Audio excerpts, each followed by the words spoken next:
Hello everyone and welcome to another video of Rebelling. This is gonna be the second to last video since we are also on the second to the last map of the game, which is Golden Sands. Now I have chosen the Smuggler since we have not played the scene yet, and I have already arranged my advisors for the map. As usual, you can check the rules that I play my challenge by while I play through this game in the first video of the series where I explain them shortly. Now, this region I hate. There's nothing more I hate more than Golden Sands. For this map, we will have to buy both of these, the district representatives and the regional census in the beginning, for a very good reason that you guys are about to see. Sorry. Now, I hate this map because the premise is you have to control these goddamn oil derricks that are everywhere around the map. Why? Because these actually generate money for your operation. Unless you have them, you get no money, basically. Now, what I also hate, the insurgent tactics for this map. They won't be trying to get any control of these goddamn regions that I'm clicking on, no. The only regions they are interested in is my HQ, here, and the oil rigs, which I'll have to constantly protect in order to protect my income. This map is hell.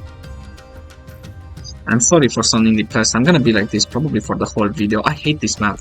I love the game, but this map is the one reason that this game fails in my eyes. Not really, it doesn't fail, but like, it makes me feel that way. It feels impossible to play on brutal. God forgive you, try to play this on mega brutal, you're just suicidal, man. Anyway, I have chosen the Smuggler for this map, since there were only two options left to choose from for our challenge. But I must say, at least, I love the Smuggler. The Smuggler is my favorite governor in the game because his abilities, he has a wide variety of abilities, and his only downside is that anti-corruption initiatives do become more expensive, but this ability to temporarily decrease number of insurgents, this one to temporarily decrease corruption, and another one we will unlock for the military to train our national soldiers faster and to also get a bit more money from them, even though it's gonna increase corruption. Those usually cancel each other out, like we did right there, cut corners, which is gonna allow us to train our national soldiers a lot quicker. Okay, them spawning in so many locations already is not something we want. Okay. There we go. Here starts hell, guys. Welcome to hell. This is it. This is a good representation of it. We'll need one more coalition soldier, that's for sure.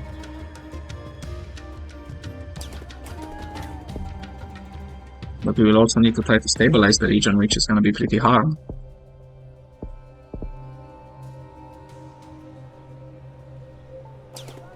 Let's try to mostly keep the insurgents in this area. And let's try to get our oil derrick back in a second.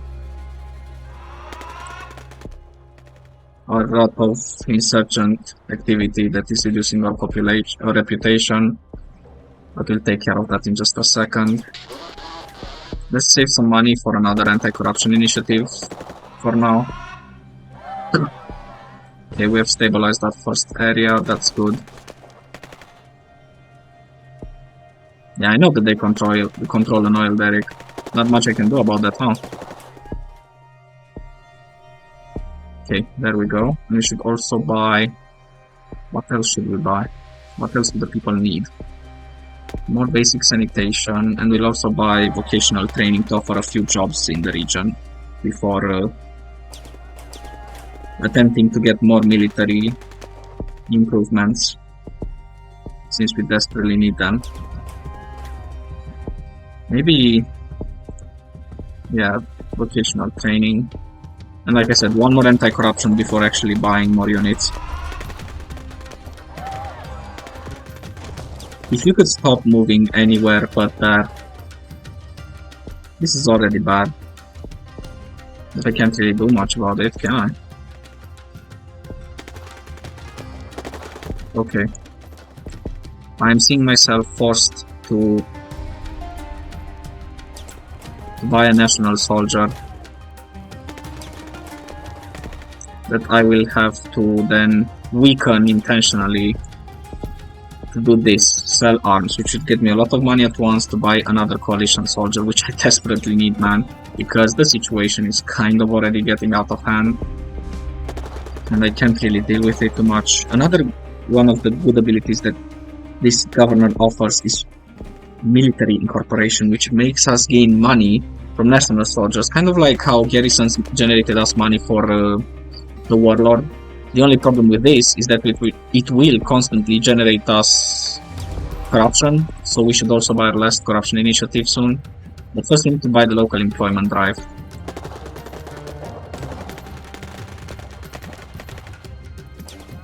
So you're gonna have to stay a bit more, and so will you, and my reputation is already in the gutter.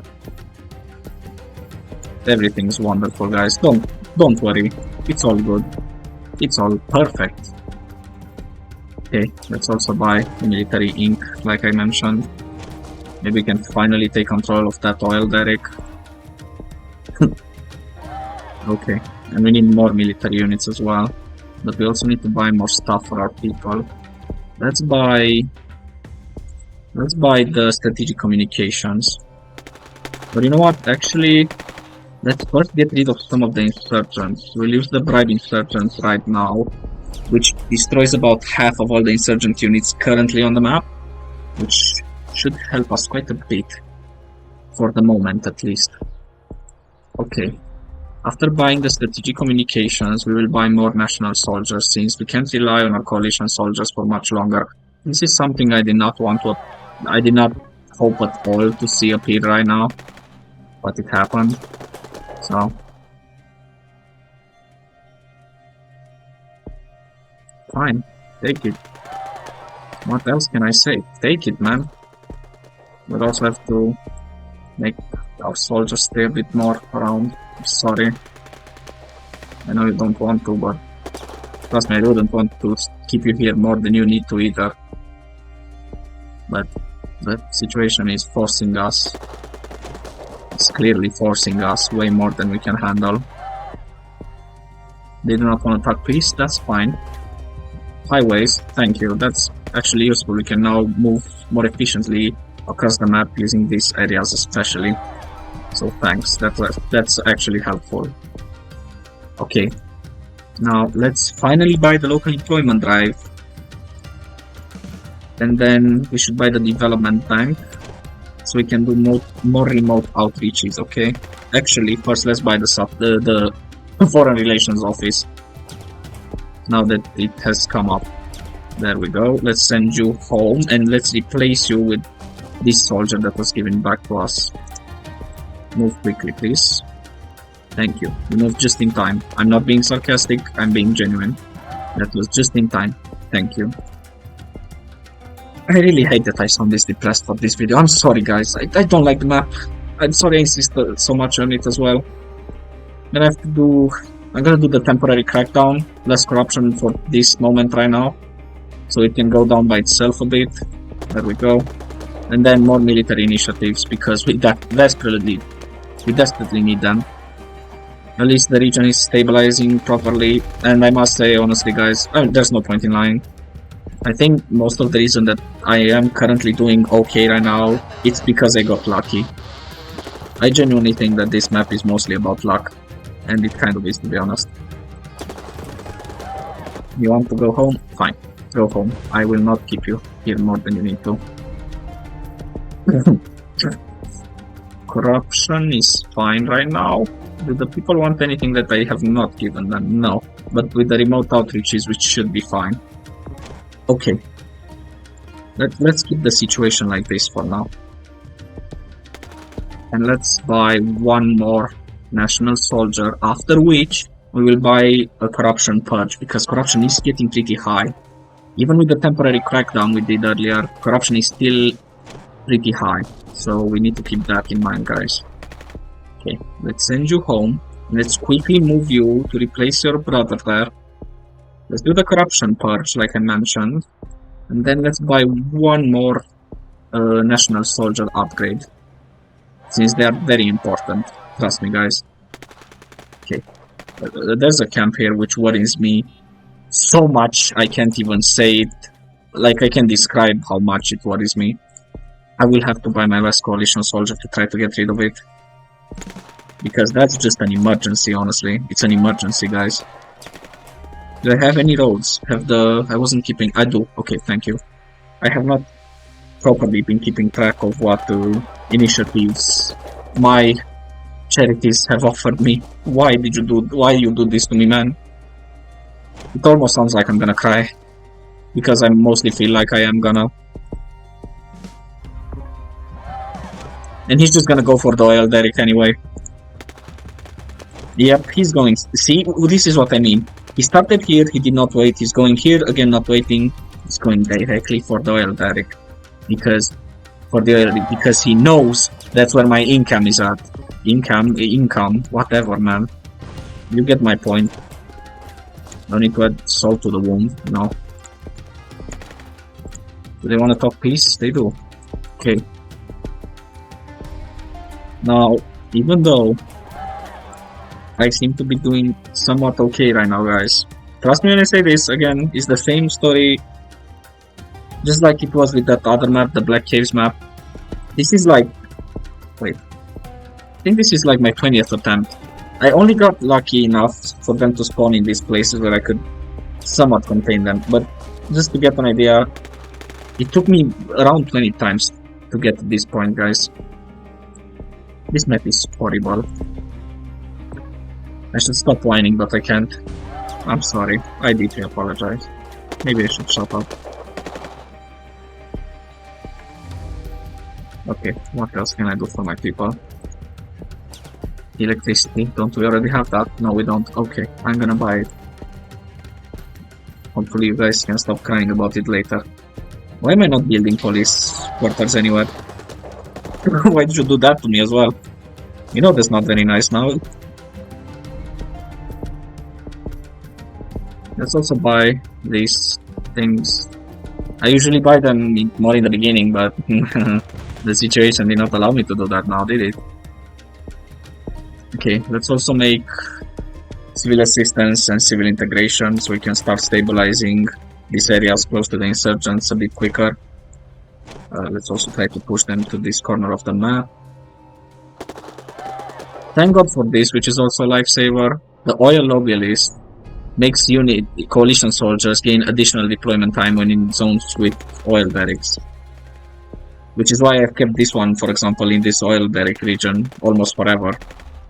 Because it's the perfect move for this map. Okay, I have got a lot of money. Let's buy more police. Subtle pressure. Decreasing insurgent capabilities. Now that's what I like to see, dude. Okay.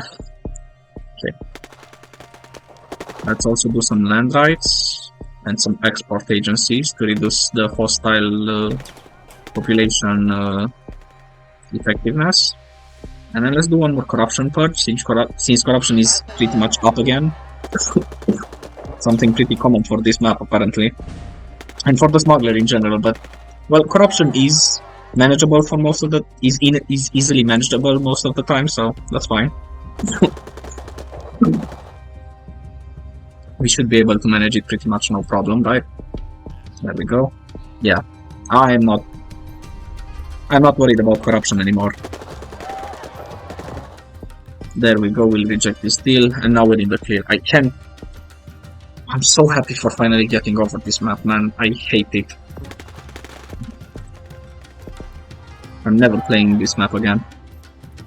Now, I know I said the same thing for, like, the Black Caves, but the Black Caves was actually, even though it's my second most hated map, is definitely much better, in my vision at least, compared to this hellhole of a map. Let's try to push the insurgents out. No more violence in my region. This is also why I chose the smuggler for this map. This military ink has been generating me a lot of money, which the oil derricks wouldn't have been generating me anyway, so his ability here was very, very useful. I suggest if you play this map also using the warlord, but then you're gonna have problems stabilizing the region. So I think the Smuggler is the best option. But if you want to play the map with any other governor, be my guest, but you're not gonna have a fun time. I'm just gonna say that. Maybe, you know, the map is actually kind of bearable on easy and normal difficulties, but again, brutal or above is just almost impossible. And we finally made the peace deal. Thank God. There we go, even made the achievement for it. Okay guys, now there is just one more map and we are done with Rebel Inc., which was one of my most favorite games on the channel. Well, hope you guys have a good day and I'll see you in the next video. Bye bye.